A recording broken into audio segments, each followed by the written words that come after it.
Depuis sa création en 1983, la franchise Warhammer Fantasy de Games Workshop s'est imposée comme l'un des univers médiévaux fantastiques les plus populaires. De nombreux jeux vidéo n'ont d'ailleurs pas manqué de s'en inspirer plus ou moins lourdement, Warcraft en tête.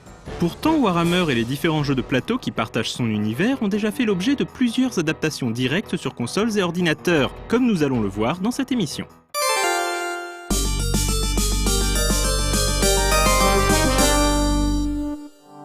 Certains parmi vous gardent peut-être un souvenir ému d'HeroQuest, ce jeu de plateau distribué par MB qui débarqua dans les rayonnages des magasins de jouets à la toute fin des années 80. Mettant en scène les exploits de 4 aventuriers dans des donjons remplis de trésors et de dangers, HeroQuest avait la particularité d'avoir été créé conjointement par MB et Games Workshop. HeroQuest prend place dans l'univers Warhammer et on en retrouve les fondamentaux, en l'occurrence les humains, elfes et nains du côté des gentils, et les orques, gobelins et autres peaux vertes ainsi que les dangereux guerriers et sorciers du chaos du côté des méchants. En 1991, Gremlin Interactive et 221B Software réalisent une adaptation d'HeroQuest en jeu vidéo. Présentée en 3D isométrique, l'adaptation s'avère extrêmement fidèle au jeu de plateau, dont elle reprend les mécaniques à la lettre. On retrouve notamment les 4 héros du jeu de figurines, barbares, nains, elfes et magiciens. Le jeu vidéo conserve également le découpage sous forme de tours, les déplacements sont déterminés par jet de dés et ainsi de suite. Le jeu vidéo HeroQuest propose plusieurs scénarios préétablis à la difficulté croissante. Au cours de ses aventures, le joueur trouvera des trésors qui lui permettront d'améliorer son équipement dans l'espoir de survivre aux dangers qui l'attendent dans le prochain donjon. L'objectif ultime du jeu est de régler son compte à Morcar, un sorcier du chaos peu fréquentable. L'année suivante, Gremlin publiera Return of the Witch Lord, un add-on ajoutant scénario et monstres supplémentaires. Quelques années plus tard, Gremlin réalisera un deuxième jeu basé sur HeroQuest, Legacy of Sorasil. Si le gameplay et le principe général n'ont pas vraiment changé, l'univers prend ses distances avec celui de Warhammer. Le jeu n'est sorti que sur Amiga et Amiga CD32.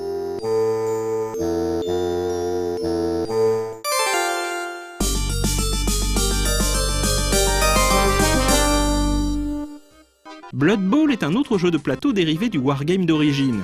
On y retrouve les factions et créatures de l'univers Warhammer, qui se livrent désormais à des compétitions endiablées d'un sport brutal inspiré du football américain.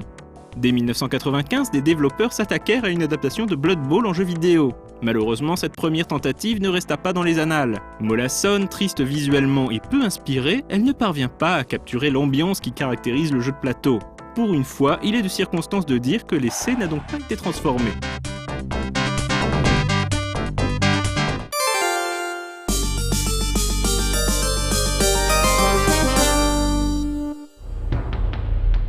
Il faut attendre 1996 pour voir apparaître la première adaptation du wargame Warhammer, le jeu des batailles fantastiques, en jeu vidéo. Il s'agit de Warhammer dans l'ombre du rat cornu, un jeu de stratégie en temps réel pour PC et PlayStation. Contrairement à Warcraft par exemple, le jeu adapté de Warhammer ne propose pas de construction de base, mais uniquement des batailles rangées entrecoupées de phases de gestion durant lesquelles le joueur pourra recruter de nouvelles troupes à l'aide des deniers chèrement acquis en accomplissant diverses missions aux 4 coins de l'Empire. Vous l'aurez compris, dans l'ombre du rat cornu met le joueur dans la peau du chef d'une compagnie de mercenaires. Morgan Bernhardt, le héros du jeu, dirige en effet les mercenaires porte-rancune. Les porte-rancune vont de village en bourgade, devant par exemple défendre les braves paysans impériaux face aux peaux vertes. Mais très rapidement, Morgan doit faire face à une menace encore plus sinistre. Les Skaven, les hommes rats de l'univers Warhammer, ourdissent des plans maléfiques et pourraient bien causer la perte de l'Empire. Bourré de qualité mais handicapé par des contrôles pas toujours très intuitifs, que ce soit en version PlayStation dont vous voyez les images ou sur PC, et une difficulté trop élevée, cette première adaptation de Warhammer en jeu vidéo s'en sort malgré tout plutôt bien et fit le bonheur des amateurs de stratégie. Parmi ses points forts, notons ses environnements en 3D, une superbe bande-son de Mark Knight, une histoire solide et la forte identité de l'univers Warhammer. On regrettera juste qu'il ne soit pas possible de commander les armées orques et Skaven. Seuls les mercenaires humains de Morgan sont en effet jouables et le jeu ne propose pas de mode multijoueur.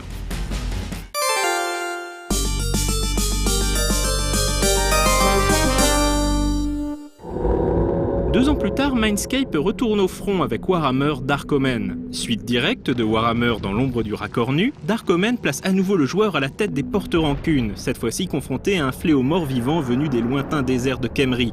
Cette fois-ci, Morgan pourra recruter des troupes elfes et naines pour renforcer ses armées face au roi des tombes. Toutes les qualités du précédent épisode sont à nouveau là. Une belle utilisation de la 3D pour les décors, une histoire prenante et racontée de manière simple et efficace, et une très bonne bande-son. Les contrôles sont nettement plus intuitifs et si le jeu reste difficile et parfois frustrant, la montée de la difficulté se fait de manière plus progressive. Enfin, un mode multijoueur a été inclus dans lequel on peut jouer les mercenaires, les peaux vertes ou les morts-vivants. Dark Omen est donc une excellente adaptation de Warhammer en jeu vidéo. Notons que le jeu possède toujours une communauté de fans dynamiques et enthousiastes qui a réalisé de nombreux mods ajoutant des armées supplémentaires comme les Skaven et les Hommes Lézards.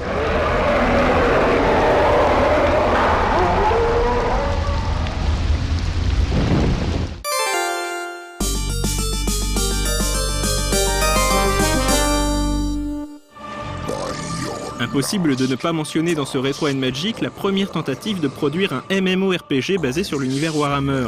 Au début des années 2000, le petit développeur anglais Climax Studios se lance dans la conception de Warhammer Online.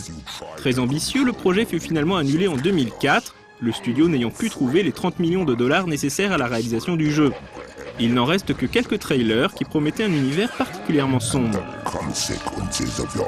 Comme chacun sait, un autre MMORPG basé sur cet univers, Warhammer Online Age of Reckoning, développé par Mythic Entertainment, sera finalement lancé en 2008. Groveling in the dirt, coming closer to your fate.